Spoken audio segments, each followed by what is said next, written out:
BBC's paper of record published a bogus story last week saying Russia hacked the U.S. electrical grid. The story was totally discredited, but not before it spread across the globe.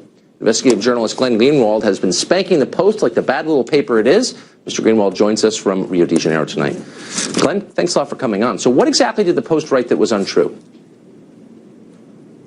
Essentially the entire article from start to finish. They had this big blockbuster announcement on Friday, which was obviously sensationalistic and would have a huge impact if it were true, that Russia and Vladimir Putin had actually invaded the U.S. electric grid by placing malware within the utility system in Vermont. They induced the governor of Vermont and a senator, Pat Leahy, to make these really bombastic statements about how this thug Vladimir Putin was trying to steal the heat to make Vermonters suffer during the winter. It turned out that the malware that was found was actually on a single laptop, totally unconnected to the grid. Then it turned out that the Russians actually had nothing to do with this malware. And then it turned out that what was on the laptop probably wasn't malware at all. So the story just collapsed one step after the next in the grandest humiliation possible.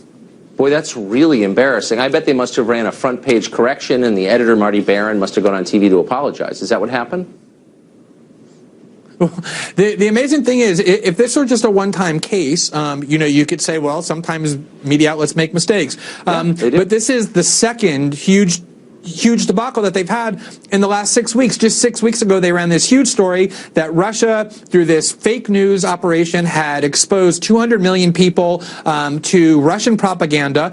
A huge story that went everywhere. As it turned out, it was based on a list compiled by a secret group, a new group, that was accomplished only by putting huge sites, mainstream sites like the Drudge Report, and various Clinton-critical sites on the left, labeling them Russian propaganda outlets. The story collapsed after 2 weeks. There's a huge editor's note at the top of the story. Marty Barron, the head of the paper, when the story came out, announced it, unveiled it on Twitter, made a huge deal out of it. When the story collapsed and they had to discount their own source, he said nothing, the paper said nothing, so the story went everywhere. The retraction was heard by a tiny fraction of the people, and we've seen this over and over throughout the last year when it comes to Russia reporting.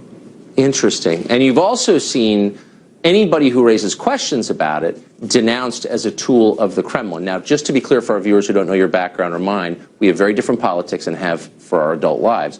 But I'm interested in talking to you because I think you're totally honest, and I don't think you have any other motives. You're not taking money from the government of Vladimir Putin, correct?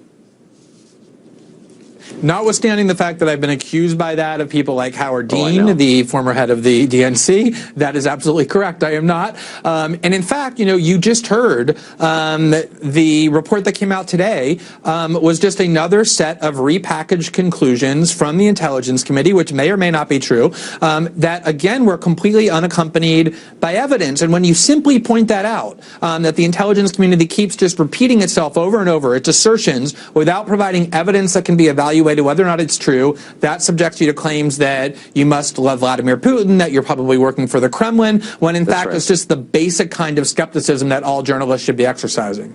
So is that what animates you? And you're not entirely alone. There are a couple other people on the traditional left who said, whoa, hold on a second. This is not straight reporting, and we ought to ask real questions before we accept the conclusions the government hands us. But tell me, are you interested in this story because you just think someone's not telling the truth, and as a journalist you need to find out why? I mean, I think, a lot of us came of age. I started being a journalist and writing about politics in 2004, 2005, in the aftermath of the debacle of the Iraq War, where, people were discredited, like Judy Miller in the front page of the New York Times, because they were just believing whatever the government was telling them without verifying it or asking for evidence. And that led to this disastrous war that killed hundreds of thousands of people. And I thought the lesson from that, and there's lots of examples like that, that's just the most memorable one. I thought the example we were all supposed to learn from that was that we shouldn't accept government claims unless we see evidence it's true, particularly when the consequences are so grave. You have John McCain saying Russia has engaged in an act of war. Nancy Pelosi is accusing journalists of being accomplices of Russia who reported on this story, which is basically every media outlet in the country, including yours and mine. These are really serious charges. We should see evidence for that. Exactly. That's my perspective precisely. Glenn Greenwald, it was really interesting. Thanks a lot for joining us. Great to be with you, Tucker.